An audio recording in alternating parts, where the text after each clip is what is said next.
I spent 43 years on the bench, 43 years in a courtroom, weighing evidence, hearing arguments, delivering judgments that changed the direction of people's lives.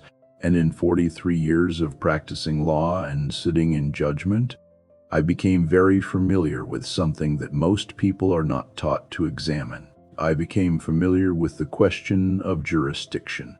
Jurisdiction, the question of whether a court has the legal authority to decide a particular matter, whether the case before it falls within the court's proper scope, whether the verdict being sought is, in fact, a verdict this court is empowered to give. It is a technical question in law, but in 87 years of living, I have come to understand that it is also the most important question a person can ask about their own life. Because most people, I would say most, are living under the jurisdiction of courts that have no legitimate authority over the matter before them. They are submitting their most important decisions, who they should be, what they should want, which life is worth living, to bodies that have never been granted the power to adjudicate those questions. And they're sitting year after year, waiting for a verdict that these courts were never empowered to give. I am 87 years old, and the most important day of my life was not any day in a courtroom. It was the day I finally understood this.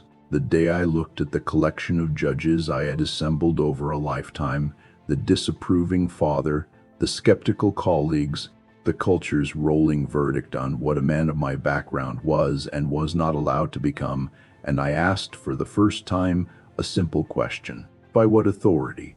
By what authority does your opinion of my choices carry the weight of a verdict? By what authority does your disapproval have the power to stop me? By what authority does the expectation you formed about me, before I had the words to object or the age to refuse, carry the force of law in my life today? I was 64 years old before I asked those questions. I spent 64 years living under verdicts that had no legitimate authority over me. And the day I stopped, the day I walked out of other people's courtrooms and began living under my own jurisdiction, was the day my real life began. Let me tell you about a young barrister named Conor. Conor came to my attention in the profession as someone of quite extraordinary talent. Not technically brilliant only, though he was technically brilliant, but possessed of a quality of mind that is rarer than technical brilliance, genuine wisdom, the ability to see past the presented argument to the underlying truth, the patience to wait for a case to reveal what it was actually about, the courage when required to say a true thing that the room did not want to hear. He was, by any objective assessment of the relevant evidence, ready for silk, for the senior rank in the profession, well before the profession acknowledged it. And yet Conor waited and applied and was passed over and waited again, not because the assessors were wrong about his ability. They were not wrong because Conor had decided somewhere at some depth he may not have fully examined that he could not quite claim the authority of his own ability until someone above him had formally confirmed it. He needed the verdict from outside before he could accept the evidence that was frankly visible to everyone around him. I met with him once during those years. We walked after a dinner in the inns, and he talked about the profession and his cases and the application process. And I listened for a while, and then I asked him what I thought was the most relevant question. I said, "Conor, you are one of the finest legal minds of your generation. I believe that to be a factual statement rather than a compliment. The question I want to ask you is, why are you waiting for them to tell you what you already know?" He was quiet for a long time. Then he said, "Because until they say it, I cannot be sure it is true. That is the sound of a person living under someone else's jurisdiction, not because the assessors had any genuine authority over his sense of his own ability. They did not legitimately, but Conor had granted them that authority, early and quietly, in a way he had never examined or consciously chosen, and that granted authority had accumulated across 15 years of his best work, silently, enormously, at considerable cost.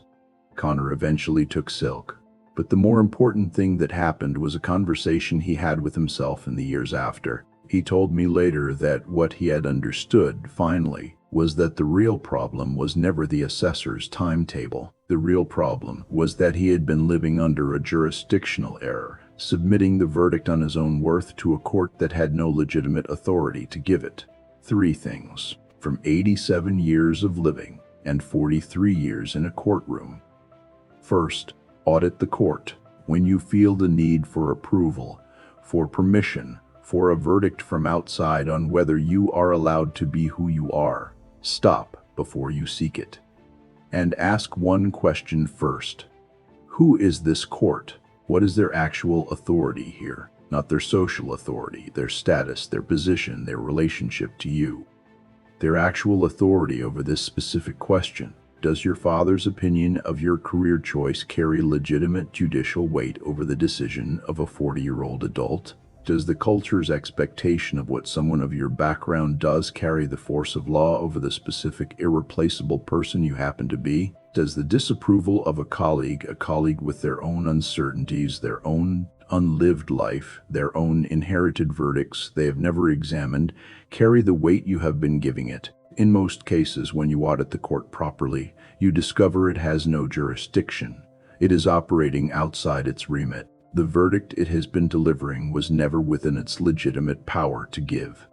You were submitting to a court that had no authority over the matter. And once you see that, once you truly see the illegitimacy of the jurisdiction, the verdict loses its power.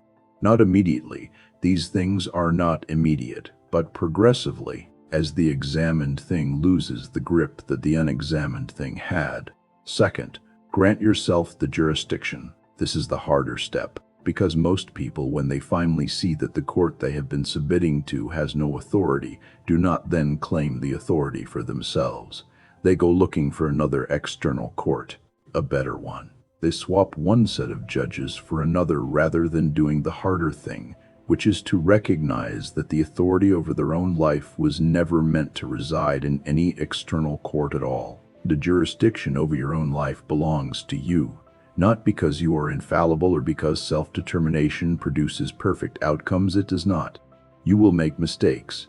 The difference is that they will be your mistakes, made from your best judgment, and they will be yours to learn from. That is entirely different from the mistake of living under someone else's verdict, which cannot be learned from because the error is in the submission itself.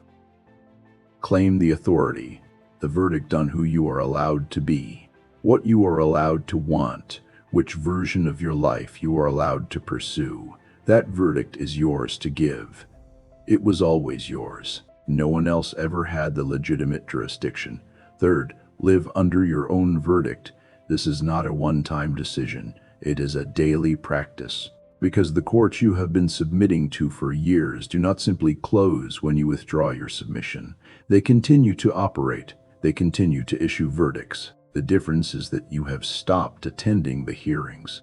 Living under your own verdict means day by day noticing when you are seeking approval before you have first given yourself permission. Noticing when you are editing a decision not because your own judgment requires it, but because you are preemptively softening it for someone else's reaction. Noticing when you are deferring to an external authority that has not earned and does not hold jurisdiction over the matter at hand. And in those moments, making the same choice again. Your authority, your jurisdiction, your verdict. I was 64 years old when I made that choice for the first time.